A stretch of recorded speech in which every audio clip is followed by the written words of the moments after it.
నమస్కారం G news కి స్వాగతం నేను సుదిత ముందుగా ప్రధానాంశాలు రాష్ట్ర వ్యాప్తంగా డిపోలకే పరిమితమైన ఆర్టీసీ బస్సులు సమ్మె ప్రభావంతో తీవ్ర ఇబ్బందులకు గురవుతున్న ప్రయాణికులు విజయనగరం జిల్లాలో సీఎం చంద్రబాబు పర్యటన నీరు చెట్టు కార్యక్రమం ప్రారంభించిన ముఖ్యమంత్రి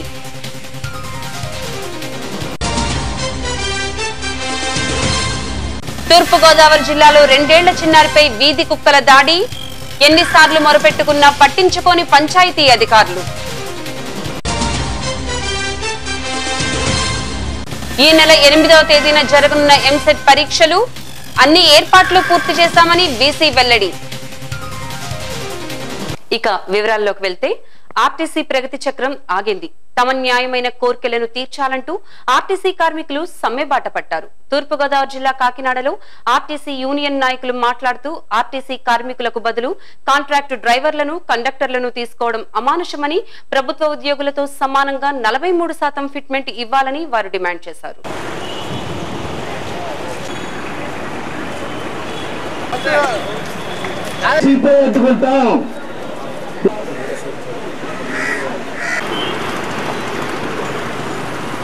చంద్రబాబు తాటేగ చెప్పులు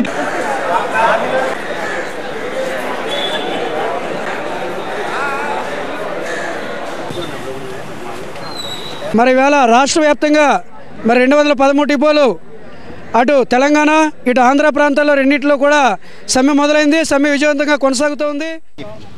నా పేరు సీతారత్నం అండి. తోరంగ నుంచి వచ్చేవాడి మేము భద్రాచలం వెళ్తాకే పిల్లల్ని తీసుకుని మొత్తం ఫ్యామిలీతోటి మొత్తం 10 మంది వెళ్తున్నామండి. బస్సుకి వస్తే బస్సు ఏమో వచ్చిన కాడి స్ట్రైక్ అండి. చెప్పండి. నా పేరు నాని అండి. మేము తోరంగ నుంచి భద్రాచలం వెళ్దామని చెప్పి వచ్చామండి. పొద్దున 6ంటికి వచ్చాను బస్సుకి అని చెప్పి ఇక్కడ బస్సులు స్ట్రైక్ అని చెప్పి మాకు సడన్గా తెలియదు చాలా ఇబ్బంది పడ్డాం. పొద్దు నుంచి టూర్కి అనేక రకాల ఇబ్బంది పడ్డాం. మరి డ్రైవర్ మరి ఎందుకైతే స్ట్రైక్ చేస్తున్నారు మరి ఆర్టీసీ సిబ్బంది అంతా కూడా మరి సత్కరమ మరి గవర్నమెంట్ పరిష్కారం చేసి మరి ప్రజలు ఎంత ఇబ్బంది పడుతున్నారని ఎంతోమంది రకరకాల ఇబ్బందులు పడ్డారో ఆ ఇబ్బందుల నుంచి మేము తాత్కాలికంగా స్కార్పియో కార్ అరేంజ్ చేసుకుని మేము వెళ్తున్నామండి. విజయనగరం జిల్లా పార్వతీపురం మండలం నర్సీపురం గ్రామంలో రాష్ట్ర ముఖ్యమంత్రి చంద్రబాబు నాయుడు పర్యటించారు. ఈ సందర్భంగా ముఖ్యమంత్రి నీరు చెట్టు కార్యక్రమంలో పాల్గొని ప్రసంగించారు.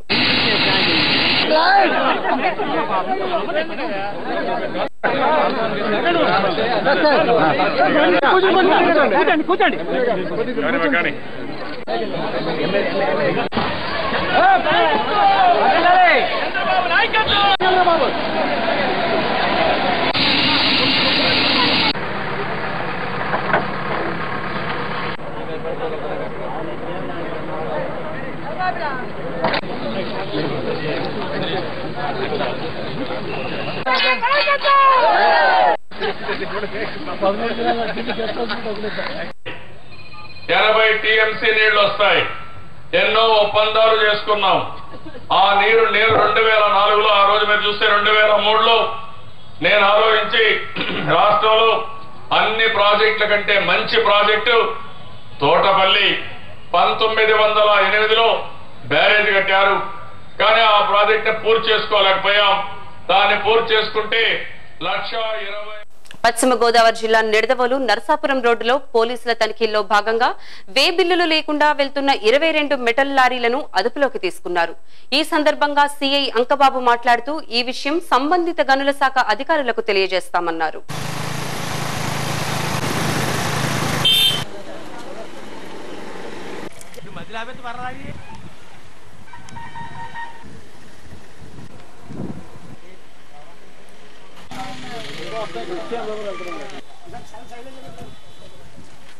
సడన్గా ఇలా పొద్దున్న వస్తుంటే పోలీసులు లారీ ఆఫ్ చేసి ఇలా పక్క పెట్టమన్నారండి. ఎందుకు ఆఫ్ చేశారో కూడా తెలియదండి. పంగిరి నుంచి నర్సాపురం వేసుకెళ్తున్నానండి. రాత్రి 2 గంటలకి సీ గారు నైట్ డ్రైవింగ్ లారీలో ఆఫ్ చేసి డ్రైవర్ ఓవర్ స్పీడ్ తోలుతున్నారని చెప్పని ముందు ఆఫ్ చేశారండి. మళ్ళీ బిల్లు లేవని చెప్పని పర్వాలే పోలీస్ స్టేషన్ దగ్గర బళ్ళు రికార్డులు అవి తీసుకుని రాత్రి నుంచి ఆపేశారండి. ఇప్పటి వరకు మాకు ఏం సమాధానం చెప్పలేదు. ఏమంటే బిల్లు లేకుండా తోలుతున్నారు ఒకటని, 2 ఓవర్ డ్రైవింగ్ చేస్తున్నారని చెప్పని ఆఫ్ చేసాం. దానికి సంబంధించి అధికారులు వస్తారు, వాళ్ళు వచ్చి ఫైన్ రాశాక అప్పుడు బడి పంపిస్తామని చెప్పాను. రాత్రి నుంచి ఆఫ్ చేశారు. రాత్రి తణుకు సర్కిల్ పరిధిలో పెరవలి పోలీస్ స్టేషన్ లిమిట్స్లో ఈ వాహనాలను తనిఖీ చేసిన సందర్భంలో అధిక వేగంతో వెళ్తున్నటువంటి ఈ క్వారీ వెహికల్స్ని ఆపడం జరిగింది. ఈ రాయి మెటీరియల్ ఉందో దానికి సంబంధించిన వేబిల్లు అడగ వాళ్ళు ఎవరు కూడా వేబిల్లు మాకు ఇవ్వలేదండి, మేము తీసుకోలేదని చెప్పేసి చెప్పడం జరిగింది. అయితే వేబిల్ లేకుండా అనధికారికంగా ఈ వాహనాల్లో ఈ మెటీరియల్ తీసుకెళ్ళటం చట్ట ప్రకారం నేరం కాబట్టి దాన్ని మేము ఉన్నతాధికారులు సంప్రదించి ఆ యొక్క వాహనాల్ని సంబంధిత మైనింగ్ డిపార్ట్మెంట్ వారికి అప్పగించడం జరుగుతుంది. తూర్పుగోదావరి జిల్లా సీతానగరం మండలం రాజంపేట గ్రామానికి చెందిన 2 ఏళ్ల చిన్నారి ఇంటిలో ఆడుకుంటుండగా వీధి కుక్క దాడి చేసి చిన్నారి ముక్కును గాయపరిచింది. తల్లిదండ్రులు వెంటనే చికిత్స నిమిత్తం కాకినాడ ప్రభుత్వాసుపత్రికి తరలించారు. గ్రామ పంచాయతీకి వీధి కుక్కల బారి నుండి కాపాడాలని ఎన్నిసార్లు మొరపెట్టుకున్నా అధికారులు పట్టించుకోవడం లేదని తల్లిదండ్రులు ఆవేదన వ్యక్తం చేశారు.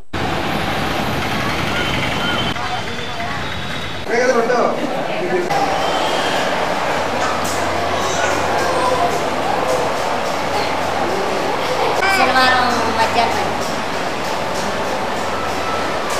మాది సీతానగరం మండలం రాజంపేట అండి. పాపనే కుర్చీలో కూర్చోబెట్టి ఆ డబ్బులో కూర్చున్నామండి. వచ్చి ఉట్టుకొని పరగొట్టేసి కొట్టుకొని వెళ్ళిపోతుందండి. చూచిగా పట్టుకొని వెళ్ళిపోయిందండి. కుక్కలు ఎక్కువైపోయినాయండి. పంచాయతీ చెప్పినా పట్టుకోవద్దన్నారంటే పట్టుకుంటలేదండి. కానీ బాబుతో ఇంకా బాబులను గట్ట కట్టేసిందండి. ఎవరో పట్టించుకుంటలేదండి. కుక్కలు ఎక్కువైపోయినాయండి. అందరినీ కట్టేస్తున్నాయండి. పట్టుకోవద్దన్నారండి. చెప్పినా పట్టుకోవద్దన్నారండి. పాప పత్తి తెలకుండా చూడండి. 2 ఆడపిల్లండి బాబుకి అండి. అసలు లేని పత్తిదండి మాది. ఇప్పుడు మరి అలా చేస్తే పర్లేదు, చేయకపోతే మా పత్తి ఏంటండి. కుక్కలు పట్టుకోమంటే పట్టుకోవద్దన్నారని చెప్తున్నారండి. విజయవాడ కలెక్టర్ క్యాంపు కార్యాలయంలో బ్యాంక్ అధికారులతో జలవనరుల శాఖ మంత్రి దేవినేని ఉమా సమీక్షా సమావేశం నిర్వహించారు. ఈ సందర్భంగా ఆయన మాట్లాడుతూ జాయింట్ లయబిలిటీ గ్రూపులకు 2,500 కోట్ల రూపాయలు రుణాలు ఇచ్చేందుకు అన్ని బ్యాంకులు అనుకూలంగా స్పందించాయని ఆయన అన్నారు.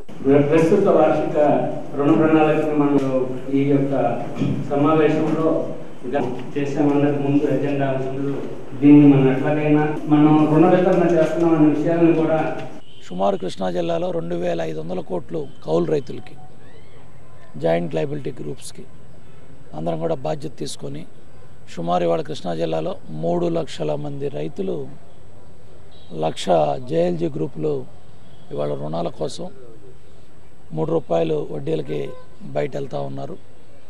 విత్తనాల దగ్గర నుంచే అప్పులకి వెళ్తూ ఉన్నారు. అవన్నీ కూడా రుణభారాలై పండిన పంట తాకట్టు పెట్టే పరిస్థితి వస్తూ ఉంది. లాభాలు కానీ వచ్చే ₹10 కూడా వడ్డీలే సరిపోతూ ఉంది. కాబట్టి బ్యాంకులు సాదుకొని ₹50,000 ఎటువంటి ఇబ్బంది లేకుండా ఇచ్చినట్టయితే రైతుకి విత్తనానికి డబ్బు దొరుకుతుంది. కాబట్టి బయట అప్పులకి వెళ్లకుండా రైతును కాపాడేవాళ్ళం అవుతాం. కాబట్టి ఇవాళ ఈ సంవత్సరం 2,500 కోట్లు జాయింట్ లయబిలిటీ గ్రూపులకి రుణాలు ఇప్పించాలని నిర్ణయం తీసుకున్నాం. అవన్నీ కూడా డిపాజిట్ షేర్ రేషియోని బట్టి బ్యాంక్స్ అన్నీ కూడా షేర్ చేసుకుంటామని హామీ ఇచ్చాయి. అట్లాగే ఎస్సీ, ఎస్టీ, బీసీ, మైనార్టీ వికలాంగులకి ఇచ్చే రుణాలు కూడా మొక్కుబడిగా కాకుండా ఇన్నోవేటివ్గా వాళ్ళు పెద్ద ఎత్తున వాళ్ళకున్న స్కిల్ డెవలప్మెంట్తో వాళ్ళకున్న అనుభవంతో ఆ వర్గాలు కూడా పైకి రావాలి. ఇన్నోవేటివ్గా చక్కటి ప్రోగ్రామ్స్ కూడా డిజైన్ చేయమని చెప్పాం. డాక్రా మహిళలకి సుమారు 1,289 కోట్లు వడ్డీ కడతా ఉన్నాం. పశ్చిమ గోదావరి జిల్లా ద్వారకా తిరుమల చిన్న వెంకటేశ్వర స్వామి వైశాఖ బ్రహ్మోత్సవాలు చివరి ఘట్టానికి చేరాయి. నిత్య ఆరాధ్యుడైన స్వామి అమ్మవార్లను ద్వాదశ కోవిల ప్రదక్షిణతో నాట్యగాన పలు వాయిద్యాలతో ద్వాదశ కోవిల ప్రదక్షిణలు జరిపించారు.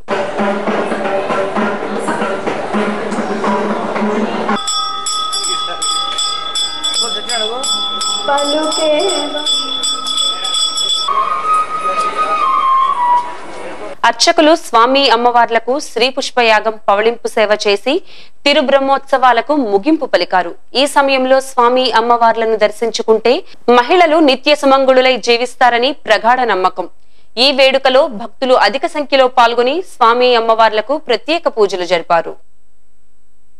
కృష్ణా జిల్లా వత్సవాయి మండలం చిట్యాల గ్రామంలో శ్రీ వెంకటేశ్వర స్వామి వార్ల బ్రహ్మోత్సవాల్లో భాగంగా మహిళల కబడ్డీ పోటీలను ప్రభుత్వ మాజీ విప్ ఉదయభాను ప్రారంభించారు. తెలుగు రాష్ట్రాలకు చెందిన మహిళా క్రీడాకారులు 20 జట్లు పాల్గొన్నట్లు నిర్వాహకులు తెలిపారు.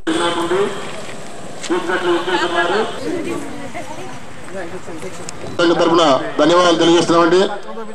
అలాగే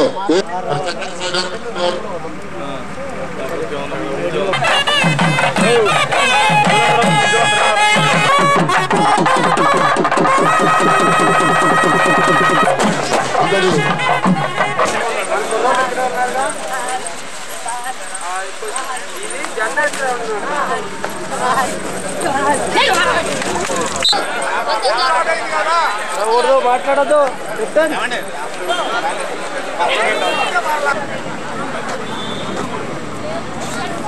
ఏపీ వైద్య ఆరోగ్య శాఖ మంత్రి కామినేని శ్రీనివాస్ చెన్నై ప్రభుత్వ ఆసుపత్రులను సందర్శించారు. ఈ సందర్భంగా మంత్రి మాట్లాడుతూ విజయవాడ, వైజాగ్, తిరుపతిలలో నిర్మించనున్న ప్రభుత్వ మల్టీ స్పెషాలిటీ ఆసుపత్రులలో తమిళనాడు తరహా వైద్య సదుపాయాలను ఏర్పాటు చేయడంలో భాగంగా ఇక్కడి ఆసుపత్రులను సందర్శించినట్లు ఆయన తెలిపారు.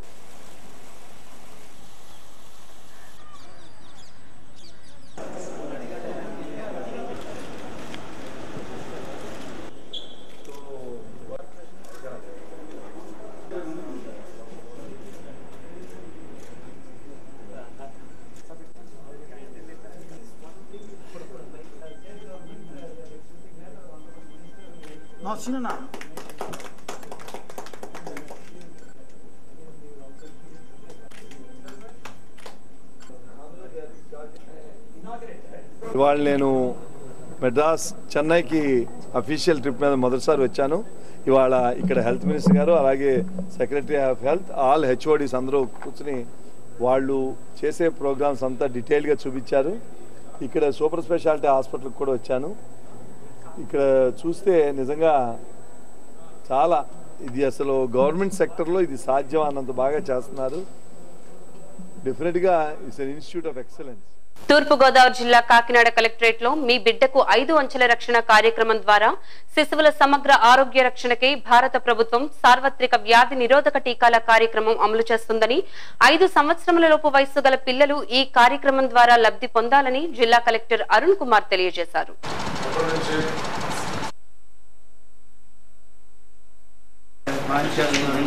మన జిల్లాలో లాంచ్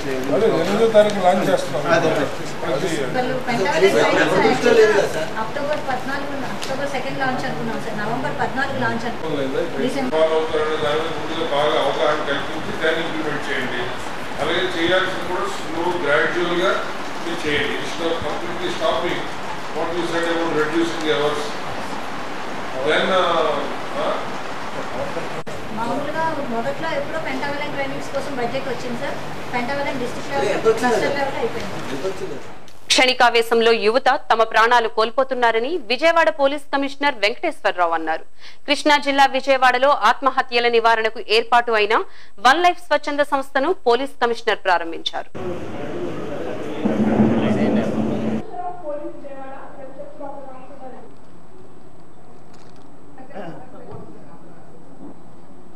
అందరికీ అతి త్వరగా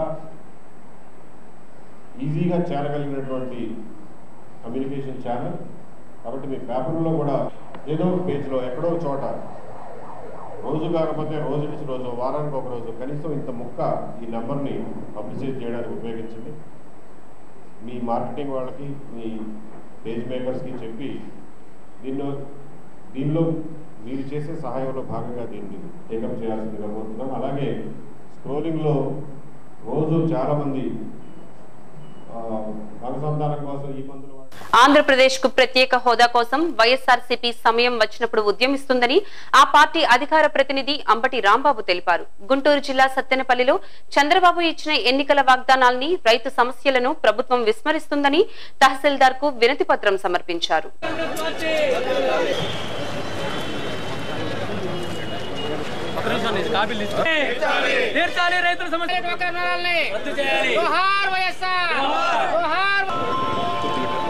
రాష్ట్ర వ్యాపితంగా తహసీల్దార్ కేంద్రాల దగ్గర మెమోరాండాలు సమర్పించేటటువంటి కార్యక్రమం వైఎస్ఆర్ కాంగ్రెస్ పార్టీ ప్రారంభించింది. ఇది ముఖ్యంగా రైతు వ్యతిరేక ప్రభుత్వంగా వ్యవహరిస్తూ ఉన్నది. ముఖ్యంగా వ్యవసాయానికి అనుకూలమైనటువంటి వాతావరణాన్ని కల్పించుకోకుండా రైతుల్ని ఇబ్బంది పెట్టే విధంగా ఇప్పుడున్నటువంటి సంవత్సర కాలం అంటే సుమారుగా 11 మాసాలు ఉన్నటువంటి ప్రభుత్వం వ్యవహరిస్తూ ఉన్నది. దీనికి వ్యతిరేకంగా ఈ కార్యక్రమాన్ని 2 రోజుల పాటు చేపట్టడం జరిగింది. ఇది మొదటి దశ కార్యక్రమం. ఇంకా తర్వాత 3 దశలుగా ఈ కార్యక్రమం జరుగుతుంది. వైఎస్ఆర్ కడప జిల్లా వేంపల్లిలో బైక్ దొంగను పోలీసులు అరెస్ట్ చేసి అతని వద్ద నుండి 5 బైక్లను స్వాధీనం చేసుకున్నారు. పోలీసులు వాహనాలు తనిఖీ చేస్తుండగా అనుమానాస్పదంగా తిరుగుతున్న నిందితుడిని అదుపులోకి తీసుకున్నట్లు పులివెందుల ఏఎస్పీ అన్బురాజన్ మీడియాకు తెలిపారు.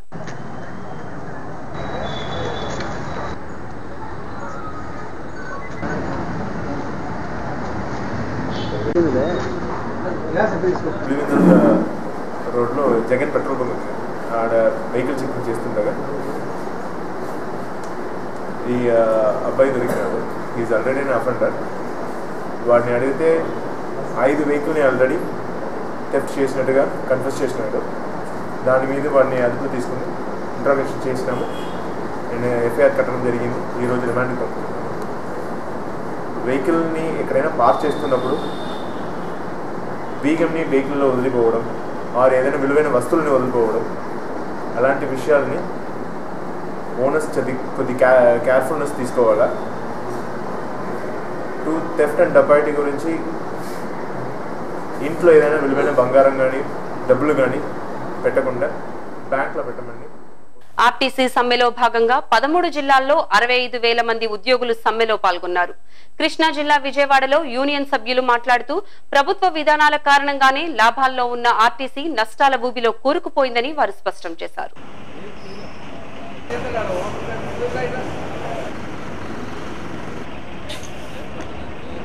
లాసెస్లో ఉంది కాబట్టి మేము చేయలేమని ఏదైతే విధానం ఉందో దాన్ని తీవ్రంగా వ్యతిరేకించడం జరుగుతుంది. లాసెస్కి ఆర్టీసీ కార్మికులు కారణం కాదు, స్పష్టంగా రాష్ట్ర ప్రభుత్వ విధానాలే కారణం. ఇవాళ ఈ రాష్ట్రంలో ఆంధ్రప్రదేశ్ కొత్తగా ఏర్పడిన తర్వాత గౌరవ ముఖ్యమంత్రి గారు ప్రమాణ స్వీకారం చేసిన తర్వాత విమానయాన సర్వీసులకు డీజిల్ మీద ట్యాక్స్ అప్పుడు దాకా 4% ఉంటే దాన్ని 1% చేయడం జరిగింది. కానీ ఆర్టీసీకి మొన్నటిదాకా 22.5% ఉంటే ₹2 వ్యాట్ కలిపి దాదాపు ఇవాళ 27% వ్యాట్ ఏదైతే ఆర్టీసీ మీద భారం పడుతుందో దానివల్ల ఆర్టీసీ నష్టపోయే పరిస్థితి. రోడ్డు ట్యాక్స్ సంబంధించి ఢిల్లీ మెట్రోపాలిటన్ సిటీ లాంటి దాంట్లోనే 1% ఉంటే ఇవాళ ఆర్టీసీలో సిటీలో 5%, జిల్లాలో 7% అత్యధిక ట్యాక్స్ ఇవాళ వినియోగం చేయటం వల్లే ఆర్టీసీ నష్టపోతుంది. ప్రధానంగా రాష్ట్ర ప్రభుత్వం గతంలో 5 సంవత్సరాల క్రితం వేసినటువంటి కమిటీ రిపోర్ట్ ఇచ్చి అక్రమ రవాణా వల్ల చట్ట వ్యతిరేకంగా తిరిగిన ప్రైవేటు బస్సుల వల్ల 1 సంవత్సరానికి 1000 కోట్ల రూపాయలు నష్టం వస్తుందని రిపోర్ట్ ఇచ్చి ఈనాటి వరకు దాని మీద చర్యలు తీసుకోపోవడం మూలంగా ప్రతి సంవత్సరం 1000 కోట్ల రూపాయలు నష్టం పోవడం వల్లే ఈ ఏపీఎస్ఆర్టీసీ నష్టపోతుంది. తూర్పుగోదావరి జిల్లా కాకినాడ జేఎన్టీయూలో విలేకరుల సమావేశం జరిగింది. ఈ సమావేశంలో వీసీ విఎస్ఎస్ కుమార్ మాట్లాడుతూ ఈ నెల 8వ తేదీన ఎంసెట్ ఎగ్జామ్స్ జరుగుతాయని, ఇంజనీరింగ్ విద్యార్థులు ఉదయం 10 గంటలకు, మెడికల్ విద్యార్థులు మధ్యాహ్నం 2:30 హాజరు కావాల్సి ఉంటుందని ఆయన అన్నారు.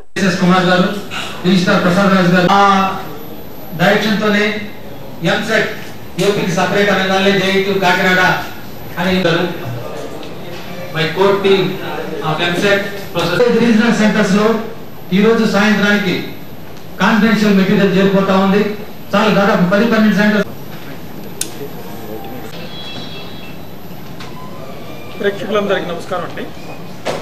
మే 8th నాడు Andhra Pradesh government ప్రెస్టీజియస్గా entrance examination for engineering and medical స్టూడెంట్స్కి జరగబోతున్నాం.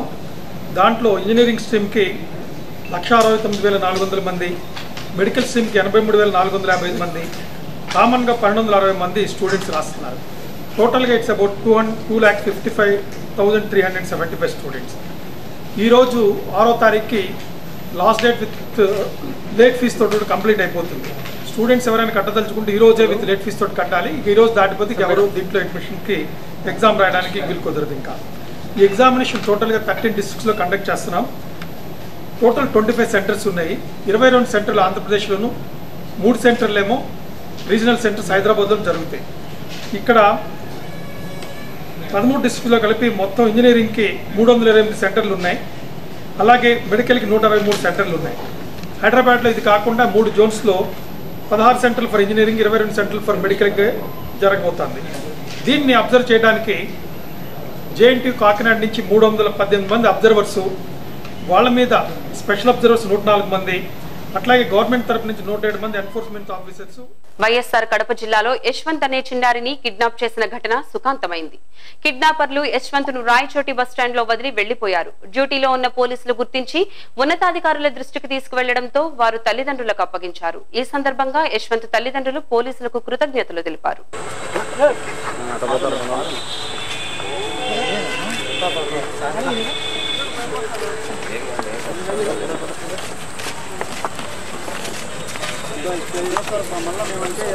తూర్పుగోదావరి జిల్లా ప్రముఖ పుణ్యక్షేత్రమైన అన్నవరం సత్యదేవుని కళ్యాణ మహోత్సవాల్లో భాగంగా చివరి రోజు రాత్రి శ్రీ పుష్పయాగ మహోత్సవం అంగరంగ వైభవంగా జరిగింది. వేద పండితులు మంత్రోచ్చారణ మేళతాళాల నడుమ నూతన వధూవరులైన సత్యదేవుడు అనంతలక్ష్మి అమ్మవార్లు అత్యంత సుందరంగా అలంకరించిన తూయడపు ఊయలలో శేష పాన్పుపై భక్తులను కనువిందు చేశారు.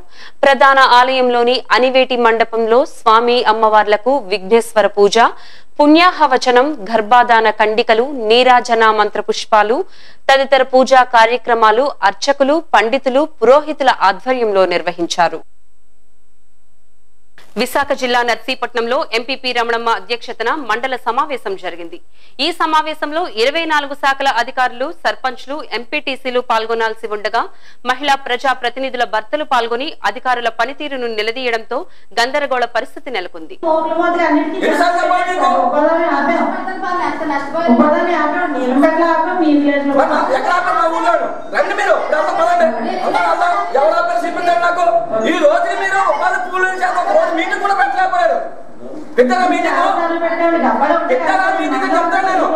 మీరు మీటింగ్ అత్తగలరా ఉపాధి పనులు వాళ్ళు చేద్దా ఏం చేస్తారు చెప్పండి.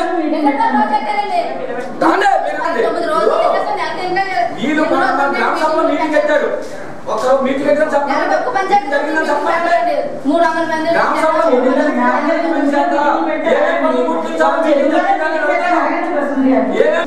చెప్పించారు మేడం వాళ్ళందరినీ.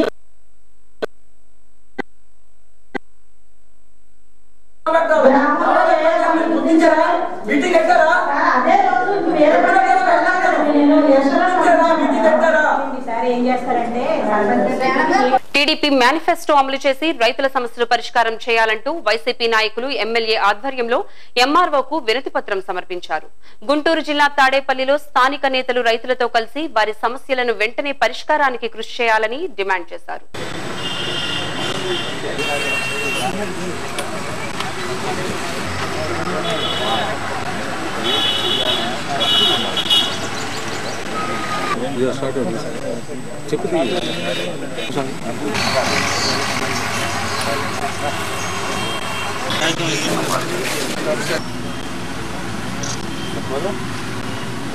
ఎన్నికలకు ముందు ఎన్నో వాగ్దానాలు చేసి మేనిఫెస్టోలో పొందుపరిచి ఎన్నికలు అయిన తర్వాత అధికారంలోకి వచ్చి సంవత్సరం కాలం అయినా కూడా మేనిఫెస్టోలోని ఏ ఒక్క పథకాన్ని కూడా ఆచరణ యోగ్యంలో పెట్టలేనటువంటి ప్రభుత్వం ఏదైనా ఈ రాజకీయ చరిత్రలో ఉంది అని అంటే అది తెలుగుదేశం మాత్రమని చెప్పక తప్పదు. పూర్తిగా తెలుగుదేశం ప్రజలకి మేలు చేయటంలోనూ తెలుగుదేశం పార్టీ చంద్రబాబు నాయుడు గారు ఇచ్చిన వాగ్దానాలను అమలు చేయటంలోనూ పూర్తిగా వైఫల్యం చెందింది. తెలుగుదేశం ఇచ్చినటువంటి హామీలని ఇప్పటికైనా ఆచరణలోకి పెట్టి ప్రజలను ఆదుకోవాలని చెప్పేసి చెబుతూ ఈ రోజున తాడేపల్లి మండలంలో ఎంఆర్ఓ గారికి విజ్ఞాపన పత్రం అందజేస్తూ విజయనగరం జిల్లా పార్వతీపురం మండలంలో చంద్రబాబు పాల్గొన్న బహిరంగ సభలో సీఎం మాట్లాడుతుండగా రాము అనే రైతు పురుగుల మందు తాగి ఆత్మహత్యకు పాల్పడ్డాడు. వెంటనే అధికారులు చికిత్స నిమిత్తం స్థానిక ఏరియా ఆసుపత్రికి తరలించారు. విజయనగరం జిల్లా సీతానగరం మండలం చెనబోగిలి గ్రామానికి చెందిన గుణుపూరు రాము అనే రైతు తన భూమి పత్రాల కొరకు వీఆర్ఓ గౌరీశంకర్ లంచం అడుగుతున్నాడని మనస్తాపానికి గురై బహిరంగ సభలో సీఎం మాట్లాడుతుండగా పురుగుల మందు తాగి ఆత్మహత్యకు పాల్పడ్డాడు. వెంటనే అధికారులు స్థానిక ఏరియా ఆసుపత్రికి తరలించగా వైద్యుల సూచనల మేరకు మెరుగైన వైద్య సేవల కోసం జిల్లా కేంద్రానికి తరలించారు. బులెటిన్ ముగించే ముందు ప్రధానాంశాలు మరోసారి. రాష్ట్ర వ్యాప్తంగా డిపోలకే పరిమితమైన ఆర్టీసీ బస్సులు, సమ్మె ప్రభావంతో తీవ్ర ఇబ్బందులకు గురవుతున్న ప్రయాణికులు. విజయనగరం జిల్లాలో సీఎం చంద్రబాబు పర్యటన, నీరు చెట్టు కార్యక్రమం ప్రారంభించిన ముఖ్యమంత్రి.